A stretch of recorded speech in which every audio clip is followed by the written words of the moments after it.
Have you ever been out in the cold and noticed your fingertips, or maybe your lips, turning a kind of strange bluish color? It can be pretty alarming to see, right? Well, it turns out that's your body sending you a signal, a message that something is off. In this explainer, we're going to decode exactly what that message means. So, let's get right to it. Why does this happen? What is actually going on inside our bodies that can cause such a dramatic and sometimes scary change in our skin color? The answer is pretty fascinating, and it takes us deep into our bloodstream, our heart, and our lungs. Okay, so there's a medical term for this. It's called cyanosis. But here's the most important thing to get right away. Cyanosis itself isn't a disease. Think of it more like the check engine light on your car's dashboard. The light isn't the problem, right? It's just a sign, a warning that something else, somewhere under the hood, needs your attention. To really understand that warning light, we've got to look at what gives our skin its normal, healthy color in the first place. And that, of course, is our blood. The entire secret to why skin can look blue is hidden in the color of the blood flowing just beneath the surface. Now, let's bust a common myth right here. Your blood is never actually blue, not even for a second. When your blood is loaded up with oxygen from your lungs, it's a bright, vibrant red.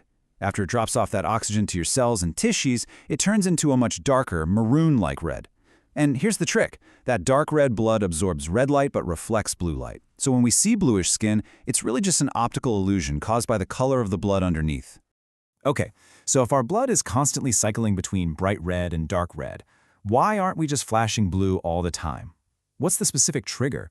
There has to be a certain threshold, a tipping point, where that bluish tint actually becomes visible to the naked eye. And here it is. This is the magic number. Scientists figured out that cyanosis becomes visible when the concentration of deoxygenated hemoglobin, that's the protein in your blood that has already dropped off its oxygen, hits 5 grams per deciliter. To give you a sense of scale, a deciliter is only about half a cup. So it's a very specific amount that triggers this very visible alarm bell. Now it gets a little more complex, because not all blue skin is created equal. Doctors actually classify cyanosis into 2 main types. And the difference between them is super important because it tells you where the problem is. Is it a system-wide issue, or is it just a local delivery problem? First up is central cyanosis. The best way to think about this one is as a problem at the main factory, the heart and lungs, where blood is supposed to get loaded up with oxygen. If you have a condition like heart failure or pneumonia, your blood might not be getting enough oxygen right from the start. And because this low oxygen blood is then pumped everywhere, the bluish color shows up all over the body, even in warm places like your tongue. Then you've got peripheral cyanosis. In this case, the factory is working just fine. The blood leaving the heart is bright red and full of oxygen. The problem is with local delivery. Think about being out in the cold. Your blood vessels clamp down in your fingers and toes to conserve heat. Blood flow slows way down, so the tissues have more time to pull out all the oxygen, leaving a high concentration of that dark, deoxygenated blood, but only in those specific areas. So, how does a doctor tell the difference? Well, they have some really clever clues they can look for in a simple physical exam. The biggest giveaway is the tongue. If the tongue is nice and pink, the problem is almost certainly peripheral. But if the tongue is blue, that points to a central, system-wide issue. Another big clue? Just warming up the area. If you warm up blue fingers and the color returns to normal, that's classic peripheral cyanosis. If it stays blue, the problem is central. All right, so when a doctor sees this blue signal, they basically have to put on their detective hat. Their whole job is to follow the clues, trace that signal back to its source, and figure out what's really causing the oxygen problem.